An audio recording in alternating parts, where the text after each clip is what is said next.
Ordinary differential equation का जो chapter number आपका 7 है वो क्या है आपका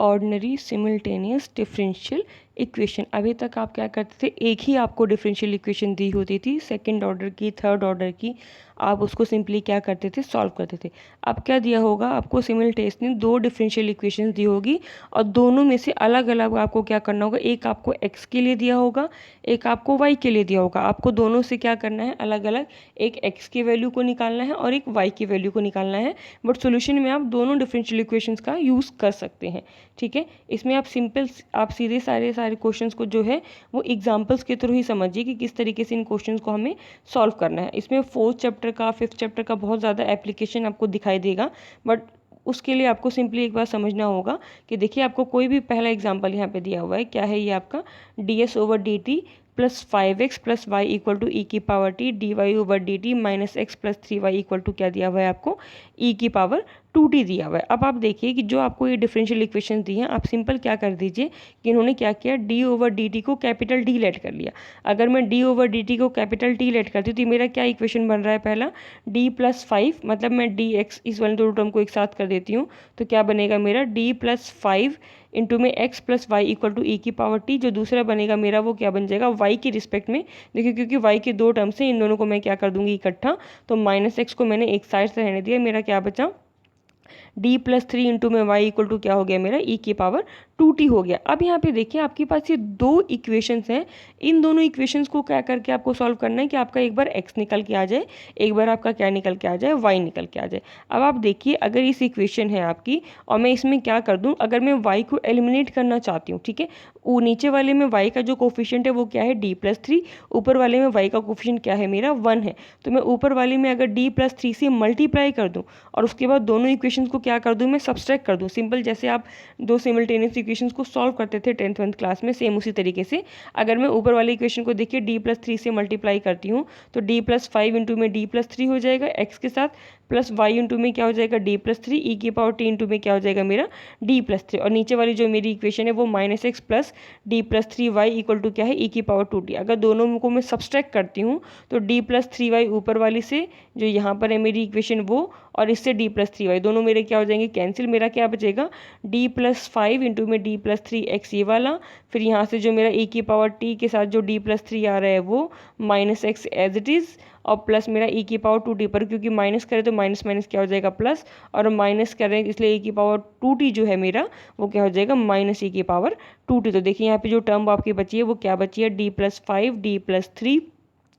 इंटू में क्या बचा है आपका x, फिर ये वाला जो माइनस एक्स है वो यहाँ पे आगे प्लस एक्स, फिर e की पावर t से जो मैंने d प्लस 3 का मल्टीप्लाई किया वो e की पावर क्या हो गया मेरा 2t हो गया। अब सिंपल मैंने इनको पूरा सॉल्व किया, d प्लस 5 d प्लस 3 को, और x वाली जो यहाँ पे 1x था उसको मैंने कॉमन लेके जो मेरी इक्वेशन बन गई वो क्या बन गई, D square plus 8d plus 16x equal to D E की पावर t। और सिंपल मैंने d के साथ में इस टर्म को सबको इकट्ठा कर दिया, तो d को अंदर मैं मल्टीप्लाई करूंगा e की पावर t को, तो e की पावर t मतलब d बाई डी टी, आपको पता है d की वैल्यू क्या है, d बाई डी टी, तो e की पावर t का अगर मैं d के रिस्पेक्ट में डिफ्रेंशिएट करूंगी तो क्या हो जाएगा, वो e की पावर t ही रहेगा, फिर e की पावर से मेरा क्या है 3t और माइनस e की पावर क्या हो गया मेरा 2t, और यहाँ पे D square plus 8d plus 16 into में x है। अभी तक हम जो कर रहे थे वो मेरा क्या हो जाता है y हो जाता था, यहाँ पे क्या आ गया मेरा x में आ गया। तो आपको पता है सिंपल आपने करना है कि ऑक्सिलरी इक्वेशन निकालनी है, ऑक्सिलरी इक्वेशन निकाली, D square plus 8d plus 16 को 0 के इक्वल किया, d की वैल्यू आपकी क्या आ गई -4। अब यहाँ पे क्योंकि आपका क्या है x और t में डील हो रहा है तो x इक्वल टू क्या आएगा आपका फंक्शन ऑफ t में आंसर, जैसे वहाँ पे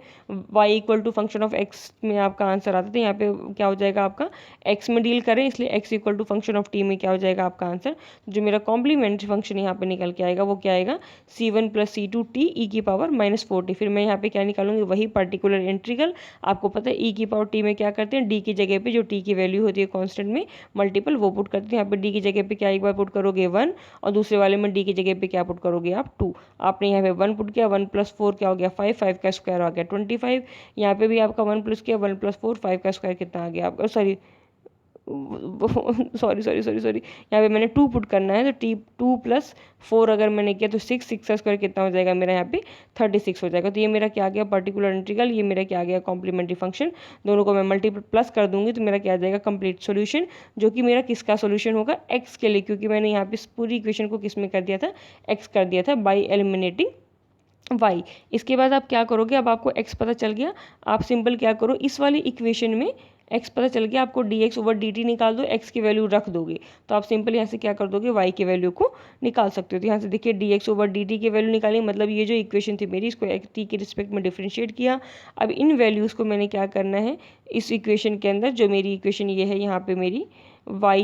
dx over dt plus 5x plus Y equal to e की पावर t, या नीचे वाली भी, लेकिन इसमें y की वैल्यू निकालनी पड़ेगी आपको, पर यहाँ पे आपको y निकालना है, तो y इक्वल टू क्या हो जाएगा, ई की power t minus 5x minus D X over D T. तो यहाँ पे सिंपल आप देखिए सब कुछ पुट कर देंगे तो आपका जो है y भी निकल के आ जाएगा सिंपल। अब नेक्स्ट आप क्वेश्चन देखिएगा, D X over D T minus 7x plus Y equal to 0, D Y over D T minus 2x minus 5y equal to 0। तो यहाँ पे भी सेम मेरा क्या हो जाएगा, d माइनस 7 इंटू में x plus Y equal to 0, मेरा एक ये बनेगा। यहाँ से क्या बनेगा, d माइनस 5 इंटू में y minus 2x equal to 0। यहाँ पे d माइनस 7x के साथ है, यहाँ d माइनस 5x के साथ में है।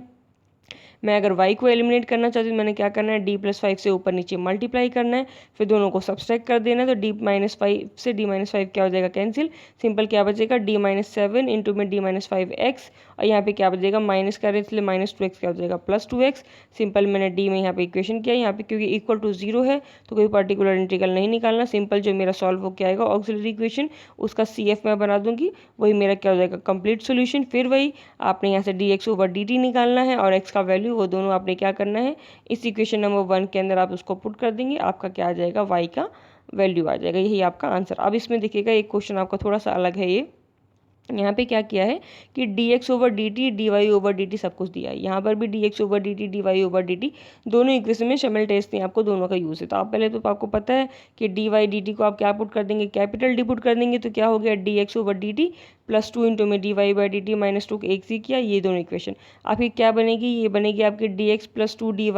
Minus 2x plus 2y equal to ये। यहाँ पे सिंपल आपका क्या हो गया, x वाली टर्म्स को मैंने क्या कर दिया, एक साथ कर दिया, तो d माइनस 2x यहाँ पे क्या हो गया, d प्लस 1 जो y वाली टर्म से उनको एक साथ कर दिया इक्वल टू e की पावर t। फिर सिमिलरली यहाँ पे मैंने क्या किया, सेकंड वाली इक्वेशन में वो क्या हो जाएगा, 3d प्लस 2 आपका हो जाएगा, कि जो x वाला टर्म है वो आपका यहाँ पे मैंने ले लिया। फिर y के लिए क्या हो जाएगा, d प्लस 1 इंटू में y इक्वल टू क्या हो गया, 4e की पावर 2t। अब इसमें भी क्योंकि आपको एलिमिनेट करना है, ऑब्वियस सी बात है, आप या तो यहाँ से x एलिमिनेट करेंगे या तो आपको क्या करना पड़ेगा, y एलिमिनेट करना पड़ेगा। अब सपोज आप क्या कर रहे हैं, y एलिमिनेट कर रहे हैं, तो यहाँ पे देखिएगा y का कोफिशिएंट दोनों में आपका क्या है, सेम है, ऊपर भी d प्लस 1 है, नीचे भी क्या है आपका d प्लस 1, बस यहाँ पे 2 है, यहाँ पे 2 नहीं है। तो आप क्या कर दो, जो आपकी फोर्थ इक्वेशन है इसमें आप 2 से सिंपली मल्टीप्लाई कर दो। जब आप 2 से मल्टीप्लाई करोगे, दोनों सेम हो गए, दोनों के साइन प्लस है, दोनों को सब्सट्रैक्ट कर दोगे। सब्सट्रैक्ट करते देखिए क्या हो जाएगा, ये वाली दोनों टर्म आपकी कैंसिल हो जाएंगी, क्या बचेगा आपका d माइनस 2x, ठीक है, ये माइनस यहाँ पे कर देंगे तो क्योंकि जो आपका माइनस करने पे क्या बचेगा, यहाँ पे आपका सिंपल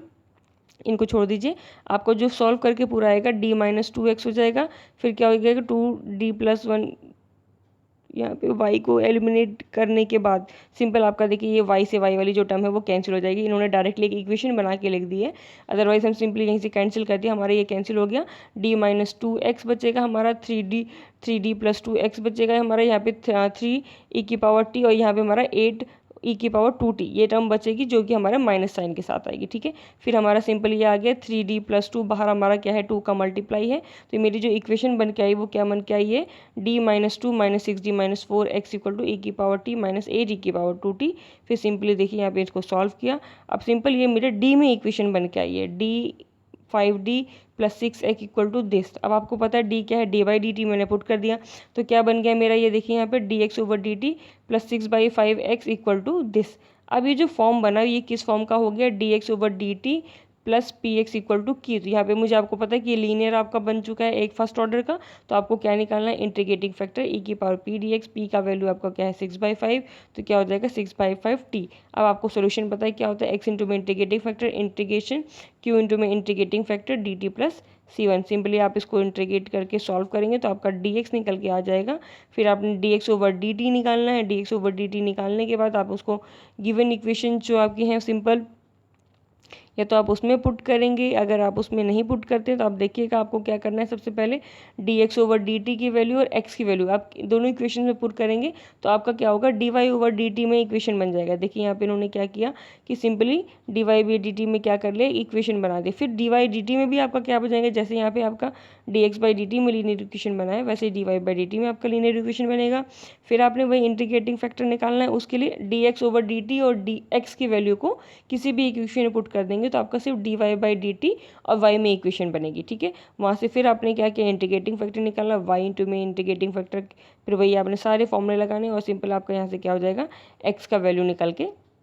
y का वैल्यू निकल के आपका आ जाएगा। फिर नेक्स्ट आप देखिएगा एक और है आपका d²x/dt² -3x-4y, वही सेम पैटर्न आपको यहाँ पे ऑलरेडी आपको d² में दिया हुआ है और आप इसको सब्सट्रैक्ट करके x की वैल्यू निकालेंगे और देन आप क्या कर देंगे, यहाँ पे y की वैल्यू निकाल देंगे। ठीक है, ओके।